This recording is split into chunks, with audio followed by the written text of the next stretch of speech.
Assalamualaikum warahmatullahi wabarakatuh. Jadi, balik lagi di video Alifiahana. Kali ini kita akan melakukan pembahasan latihan soal Ukom Nurse Diagnosa Keperawatan Part 1.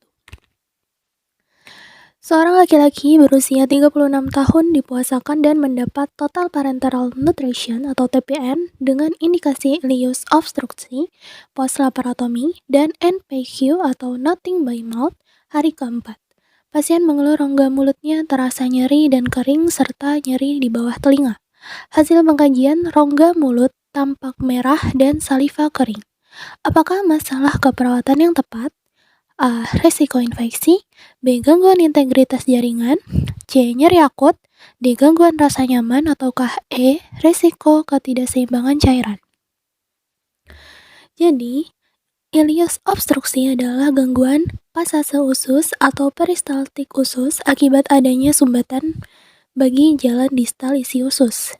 Jadi, kita kelompokkan untuk data subjektif dan data objektifnya. Data subjektif, pasien mengeluh nyeri pada rongga mulut akibat kerusakan mukosa. Pasien mengeluh rongga mulut terasa kering akibat absensi saliva. Kemudian, pasien mengeluh nyeri di bagian bawah telinga.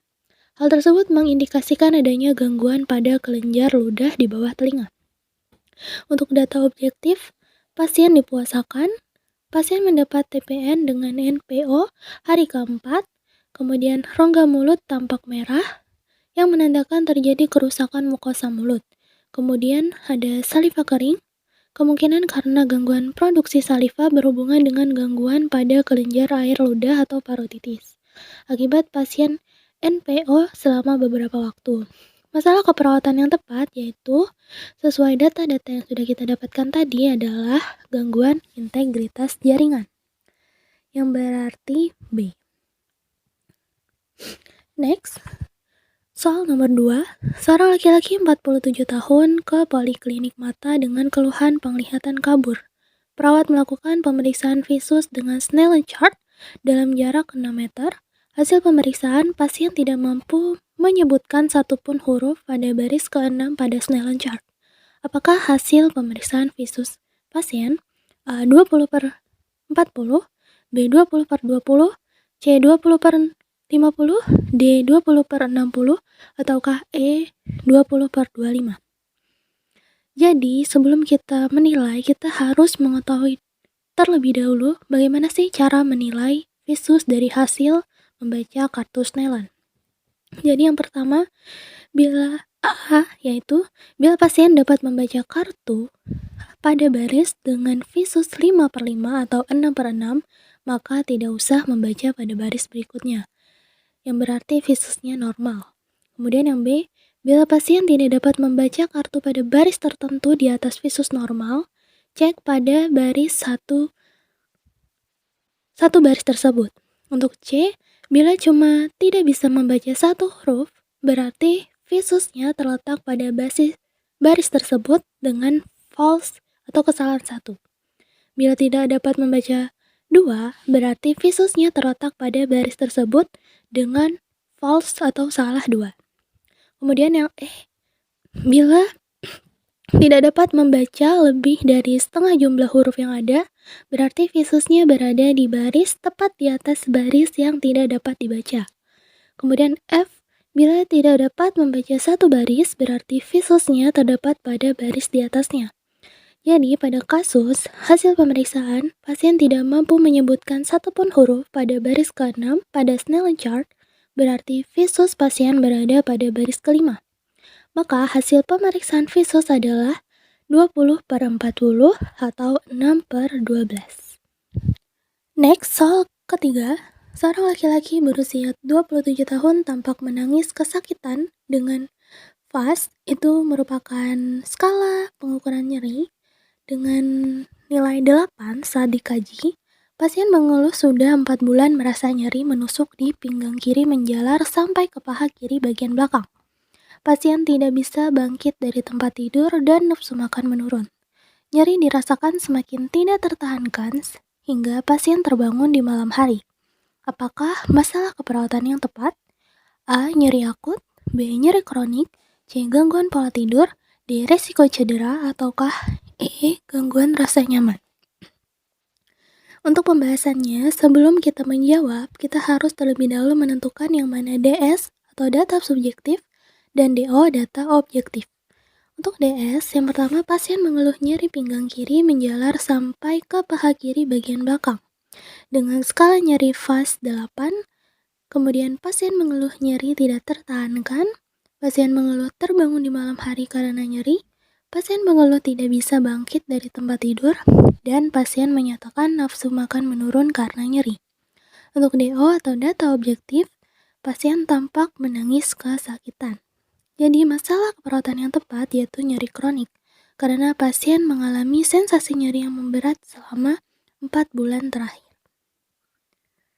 Jadi jawabannya adalah B. Next, soal nomor 4.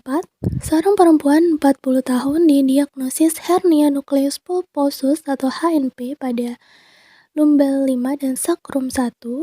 Pasien merasakan nyeri lebih dari 3 bulan dan terkadang sampai menangis menahan sakit. Saat pengkajian, pasien kesulitan berjalan dan mengubah posisi. Pasien mendapatkan terapi NSAID atau NSAID, analgesik, ranitidin, dan relaksan, serta mulai memakai korset. Berat badan pasien saat ini 88 kg dan tinggi badan 145 cm. Apakah masalah keperawatan yang tepat? A. Nyeri akut. B. Nyeri kronis. C. Gangguan mobilitas fisik. D. Intoleransi aktivitas. Ataukah E. Obesitas? HNP merupakan suatu gangguan yang melibatkan ruptur annulus fibrosus sehingga nukleus pulposus menonjol atau bulging, mengalami herniasi dan menekan akar saraf spinal, sehingga menimbulkan nyeri dan defisit neurologi. Menurut Hartwig, MS Wilson LM pada tahun 2006. Untuk data subjektifnya adalah pasien mengeluh nyeri lebih dari 3 bulan, kemudian data objektifnya, pasien tampak mengalami kesulitan berjalan, pasien tampak mengalami kesulitan mengubah posisi, pasien tampak menangis menahan sakit, pasien memakai korset, pasien menjalani latihan room aktif, kemudian terapi NSAID, analgesik, ranitidin, dan relaksan.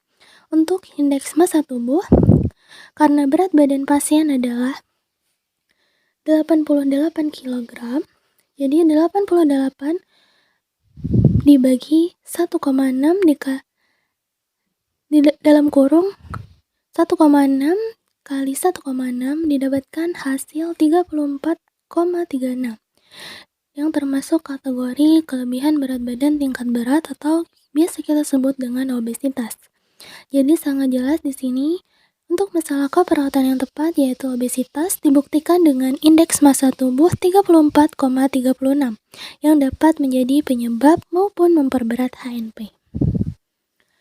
Lanjut soal kelima.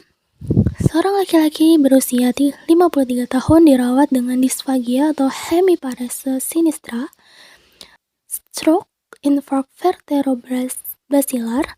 Hasil aloanamnesis, pasien tiba-tiba mengalami kesulitan menelan makanan dan minuman sejak 10 hari yang lalu, kemudian tersedak dan kesulitan bicara. 1 hari sebelum dirawat, pasien tidak dapat menelan sama sekali, sehingga tidak makan dan minum seharian penuh. Apakah masalah keperawatan yang tepat? A. Risiko aspirasi. B. Ketidakseimbangan nutrisi kurang dari kebutuhan tubuh. C. Risiko hipovolemia. D. Gangguan menelan ataukah E. Gangguan mobilitas fisik. Jadi, stroke infark vertebrobasilar adalah kumpulan gejala klinis yang ditandai dengan hilangnya fungsi otak, baik vokal atau global secara tiba-tiba, disertai gejala-gejala yang berlangsung selama 24 jam atau lebih, dan dapat menyebabkan kematian yang dapat disebabkan oleh trombus atau emboli pada pembuluh darah vertebrobasilar. Stroke infark vertebrobasilar dapat menyebabkan disfungsi multisistem, biasanya quadriplegia atau hemiplegia, ataksia, disfagia, disartia, kelainan tatapan, dan neuropati kranial. Data subjektif yang dapat kita analisis dari kasus adalah Keluarga mengatakan pasien tiba-tiba kesulitan menelan makanan dan minuman sejak 10 hari yang lalu. Keluarga mengatakan pasien mengalami kesulitan bicara sejak 10 hari yang lalu. Kemudian, keluarga mengatakan pasien mengalami tersedak karena kesulitan menelan. Keluarga mengatakan pasien tidak dapat menelan sama sekali 1 hari sejak masuk rumah sakit atau SMRS. Keluarga mengatakan pasien tidak makan dan minum 1 hari SMRS karena tidak dapat menelan. Kemudian untuk data objektif atau yang dapat kita lihat, yaitu ada disfagia dan hemiplegia. Jadi masalah keperawatan yang tepat yaitu gangguan menelan dibuktikan dengan terjadinya disfagia akibat stroke infark vertebrobasilar dengan karakteristik diagnosis yang muncul pada pasien.